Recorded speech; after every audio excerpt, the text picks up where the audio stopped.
Olá pessoal.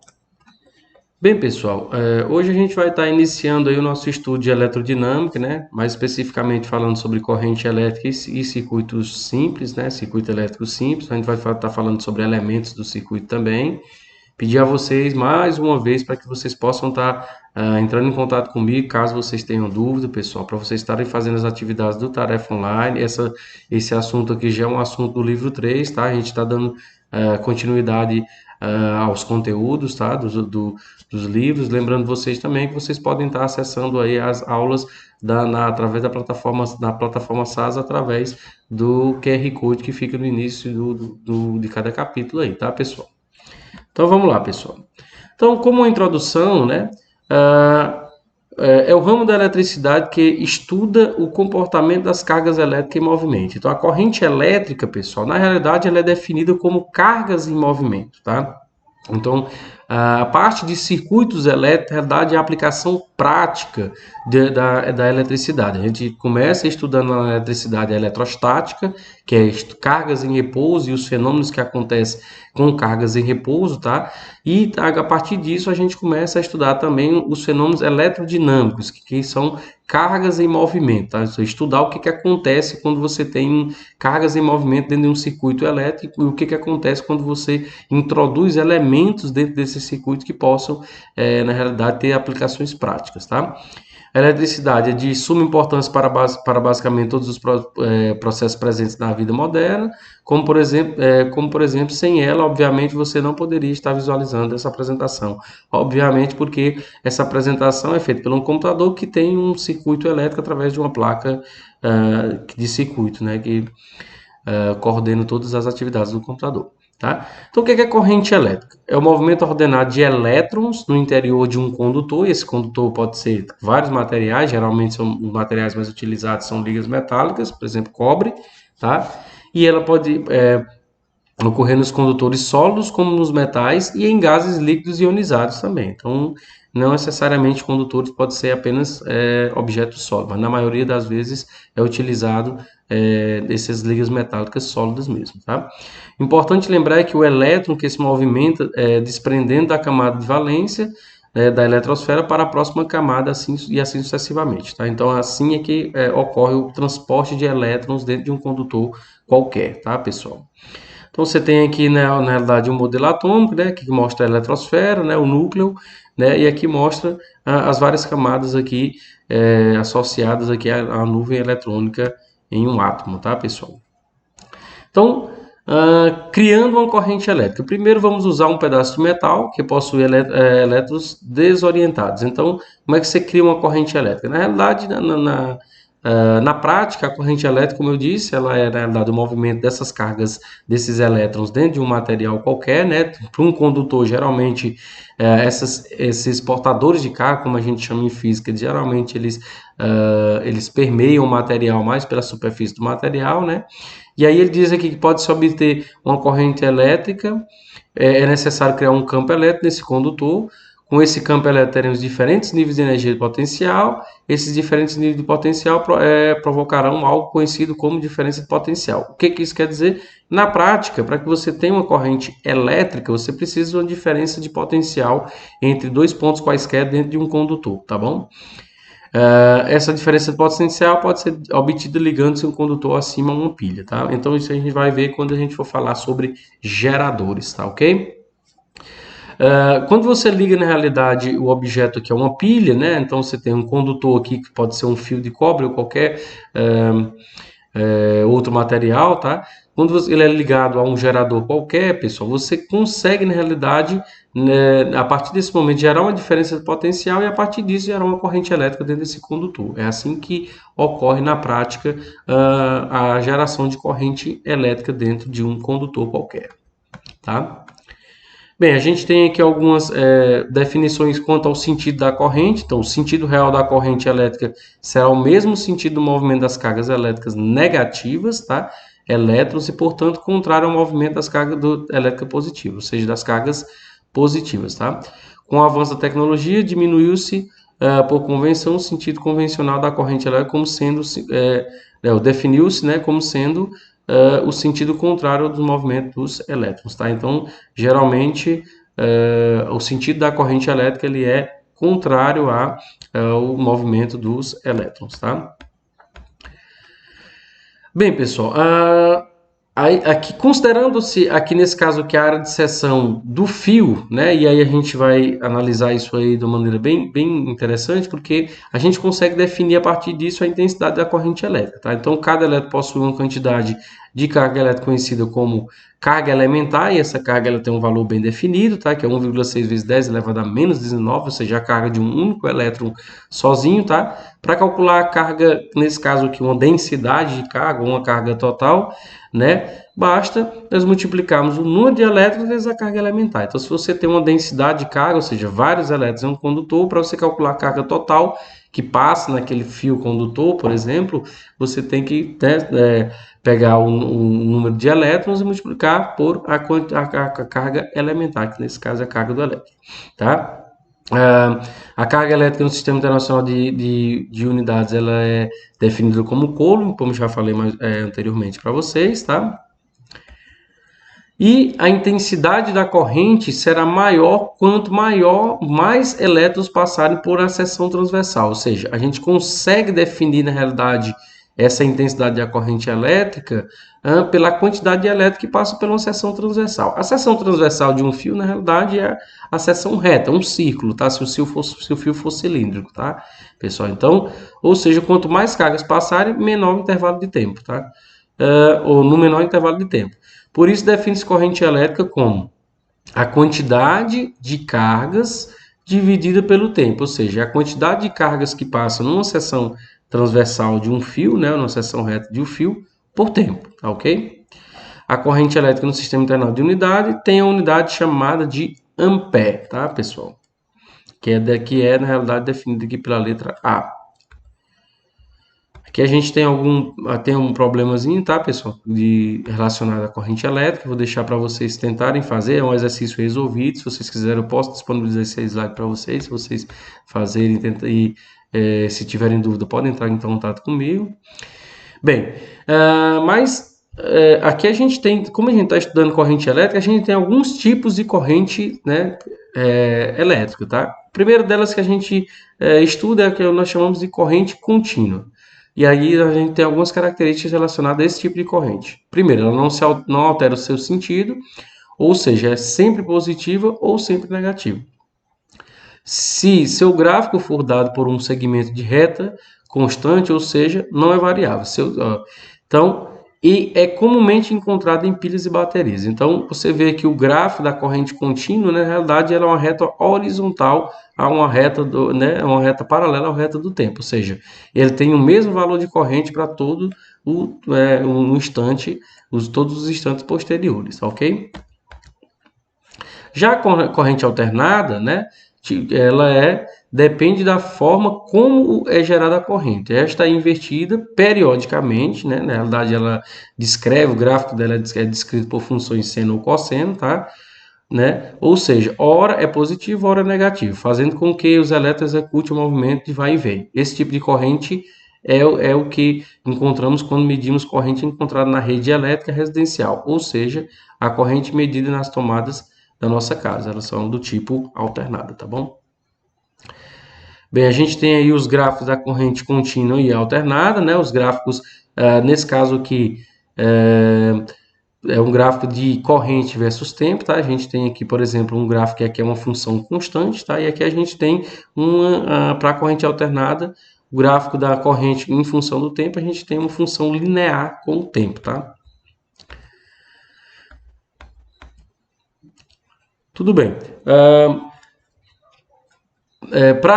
Basta observar a formação da corrente da figura geométrica no intervalo de tempo, a gente consegue, por exemplo, aqui encontrar o valor da corrente dado aqui, por exemplo, pela base vezes a altura. Ou seja, para que a gente possa encontrar o valor da corrente mostrado aqui por um gráfico qualquer, basta que a gente calcule a área sobre a curva aqui, que nesse caso aqui, por exemplo, é um quadrado, né? Então a gente vai ter, observando a fórmula aqui, a gente consegue obter a quantidade, aqui nesse caso aqui, da quantidade, a carga aqui como sendo o tempo, né, nesse caso o intervalo de tempo, multiplicado pela corrente, né? Então a conclusão, o Q aqui nesse caso a carga é igual à própria área aqui sobre a curva aqui da corrente, tá, pessoal, para o gráfico. Temos um exemplo que mostra, né, na realidade, na prática, como é que você consegue resolver, por exemplo, aqui um problema desse, calculando as áreas, né? Aqui, inicialmente, a área de um retângulo e a área de um triângulo, tá? E depois somar as duas, ok? Eu vou deixar para vocês tentarem fazer, entrar em contato comigo. Bem, aqui, pessoal, nesse slide a gente tem uma ideia bem interessante que é o efeito né, fisiológico da corrente elétrica, ou seja, o que acontece o que acontece com um corpo humano, né?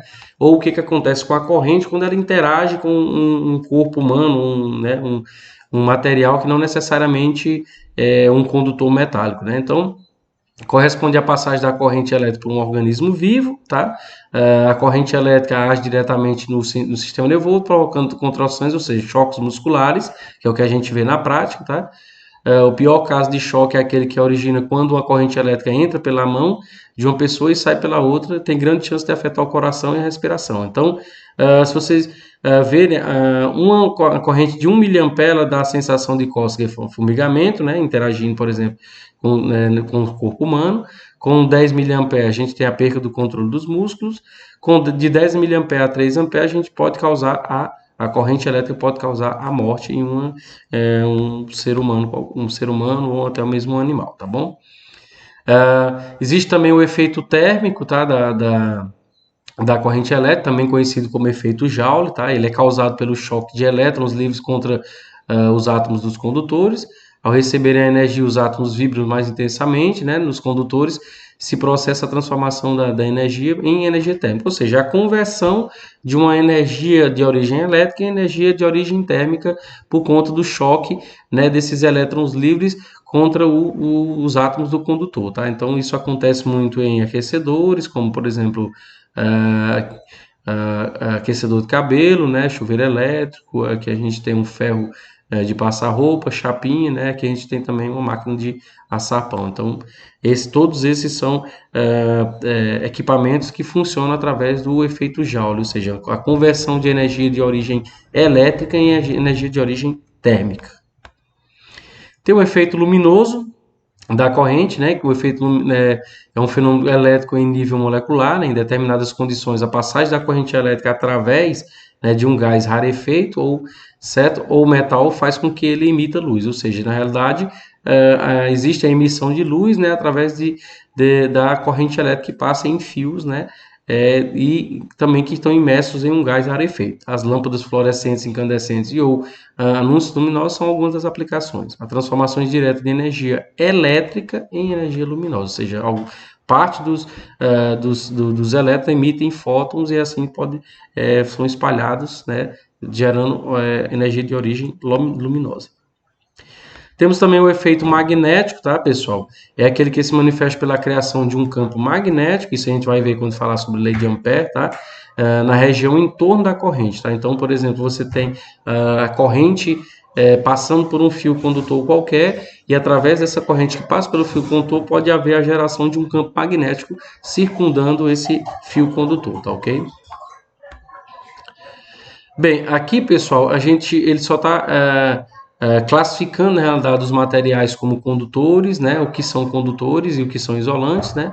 Então, por exemplo, os meios condutores, que aqui a gente pode essencialmente falar que são ou meios ou materiais, são meios materiais nos quais há facilidade do movimento de cargas, ou seja, eles oferecem baixa resistência ao movimento, ao transporte de portadores de carga, por exemplo, elétrons, ou seja, oferecem baixa resistência à geração de corrente. Obviamente, o meio isolante são meios materiais nos quais não há tanta facilidade, ou seja, o meio material oferece grande resistência, ou pelo menos alguma resistência parcial ao movimento de cargas, por exemplo, a borracha, né? É um material que oferece esse tipo de resistência. Bem, pessoal, aqui a gente vai falar agora um pouco sobre o que é circuito elétrico, pessoal. Então, a gente essencialmente iniciou a aula falando sobre o que era corrente elétrica, né? Falou sobre um meio material no qual as correntes elétricas poderiam se propagar, né? E, na realidade, esse meio material é o que define o circuito elétrico. Então, o circuito elétrico é um conjunto de aparelhos interligados eletricamente de forma apropriada. Ou seja, a gente pode pensar num circuito elétrico, uma pilha, ligada a um fio, né, um fio de cobre, Essa pilha é o que nós chamamos de gerador de corrente, tá? Esse gerador, ele gera uma diferença de potenciais entre os terminais da pilha que gera uma corrente no fio. A partir desse momento, a gente utiliza é, alguns elementos, né, para criar um circuito. E um dos elementos que a gente vai discutir nessa aula é o que nós chamamos de resistor, tá? O circuito elétrico ele é constituído pelo menos por um gerador elétrico que fornece a energia, por um receptor que recebe energia por condutores elétricos interligados a aparelhos. Tá? Todo e qualquer aparelho elétrico, pessoal, é essencialmente governado por um circuito elétrico, tá? Que na realidade, só funciona se você tem uma diferença de potencial, ou seja, ligado a alguma fonte de energia, que gera alguma diferença de potencial dentro desse circuito. Tá?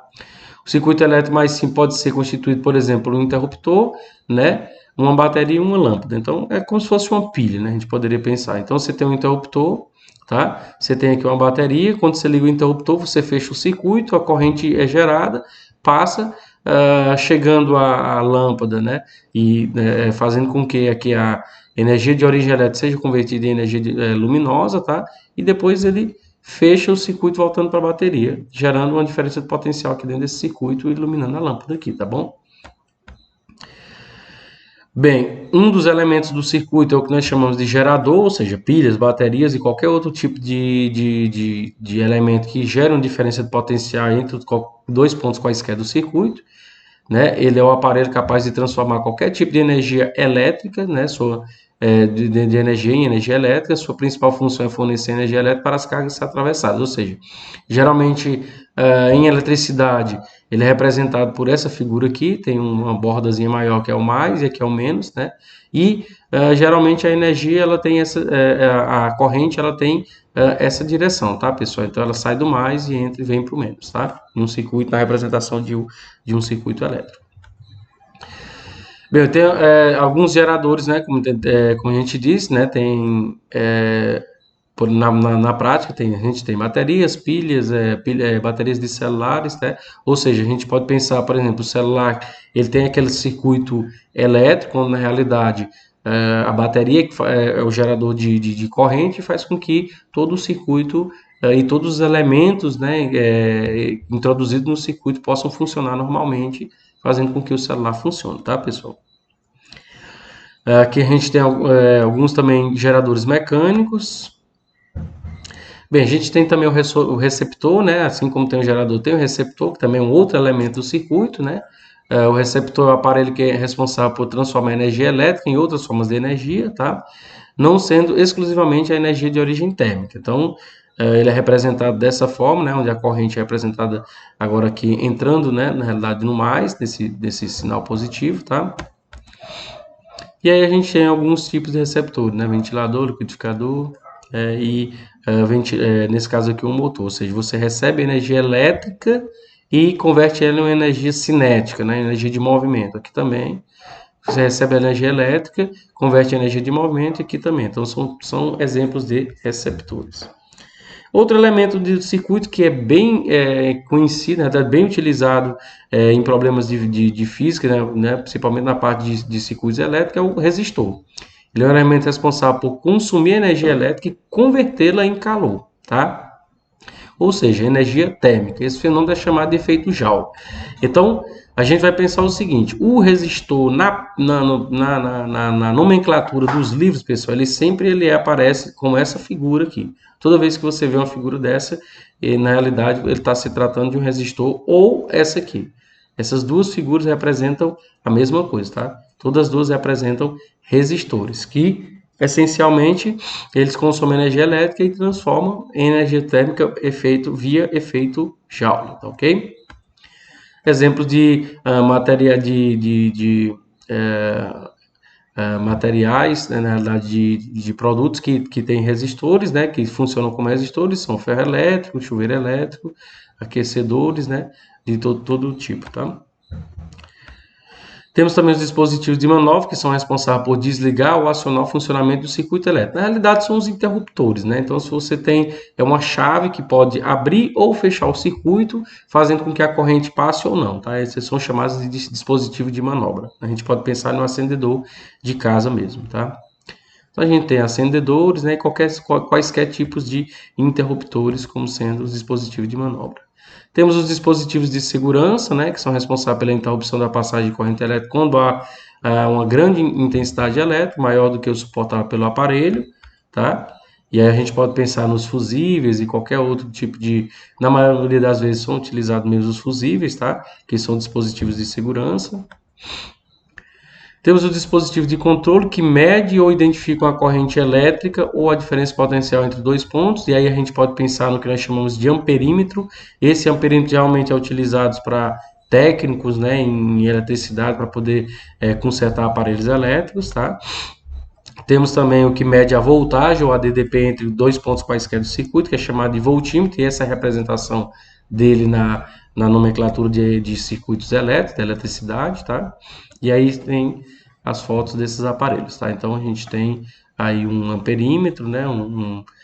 Voltímetro, e hoje em dia, na realidade, todos eles são um aparelho só que é chamado de multímetro, tá? Então eles são na realidade foram condensados todo em um aparelho só chamado de multímetro que tem a função tanto de medir voltagem quanto TDP quanto corrente e assim por diante. Bem, aqui são as referências, tá, pessoal, de onde a gente tem tirado essas aulas, né, de onde a gente tem pesquisado para montar essas aulas para vocês. Queria dizer para vocês que essa, na realidade, é um dos assuntos mais importantes, né, do terceiro ano do ensino médio, haja visto que isso é um assunto novo para vocês. Pedir a vocês para que vocês possam estar continuando resolver as tarefas, as atividades do Tarefa Online, dizer para vocês também que era vocês estar entrando em contato comigo para estar tirando as dúvidas, sabe? Logo que ultimamente não tem ninguém tem entrado em contato comigo para tirar dúvida, e dizer para vocês também para estarem utilizando a plataforma SAS através do QR Code para estar assistindo às aulas lá também e seguindo essas aulas junto com as postagens do canal, tá bom? Até a próxima e tchau, tchau, pessoal.